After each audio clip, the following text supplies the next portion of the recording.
Salut à tous, Kellyr de bestkicker.com pour un nouvel épisode de Humanity Lag.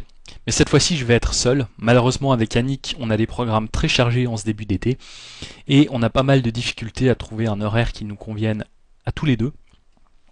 Du coup, histoire de pas rester trop longtemps sans épisode, je décide d'y aller seul pour cette fois. Comme ça on verra un petit peu mon style de jeu, comment j'aborde mes sessions. On va voir que je prends énormément de notes, j'observe toutes les mains, même celles que je ne joue pas, je note tout ce qui est standard, tout ce qui n'est pas standard. Et ça me permet vraiment de m'adapter en conséquence. Je vous conseille de faire la même chose, réduisez votre nombre de tables, jouez 2, 3, voire 4 tables, observez tout ce qui se passe, ça permet de booster son win rate, et surtout, c'est comme ça qu'on progresse. Sinon, j'ai ouvert 2 tables de 2-4 sur Full Tilt Poker. À gauche, j'ai rejoint une table qui était déjà lancée, donc là rien d'extraordinaire. Par contre, à droite, j'ai fait ce qu'on appelle de la création de table. Ça, c'est aussi quelque chose que je recommande à tous ceux qui sont à l'aise en heads up et 3-undead.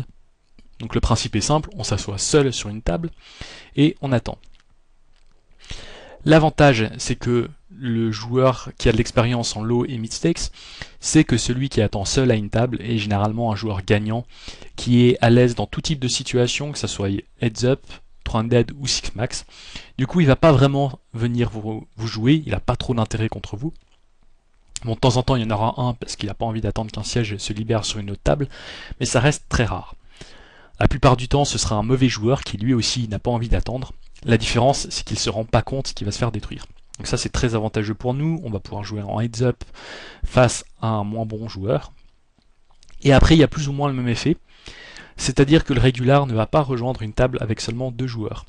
Déjà parce que souvent, il n'est pas à l'aise en 3-undead, mais il sait que parmi les 2 joueurs, il y en a un qui est chiant à jouer, et il n'a pas envie de s'investir dans ce type de situation.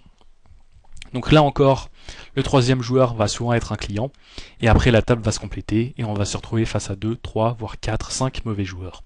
Donc la création de table, c'est un bon moyen d'avoir des parties avantageuses.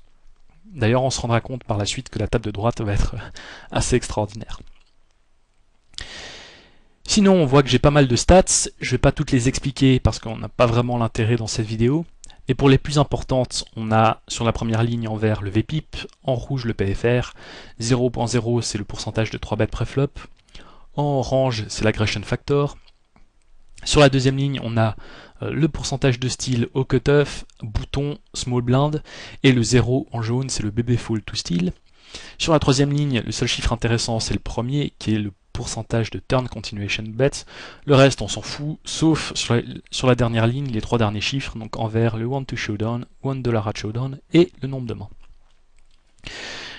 Donc on va démarrer, il me semble qu'il n'y a